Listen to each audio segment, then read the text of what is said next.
Okay, so ito yung nakuha namin. Ito yung ginagawang shell guys, o na garland.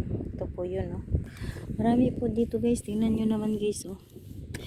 Oh, ito po yun, oh. Kinakain daw po ito. Ginugulay. Ito po. Kumuha po kami. Kasi po, tingnan nyo po guys yung tubig. Yan po yung dagat na pinaka malalim niya.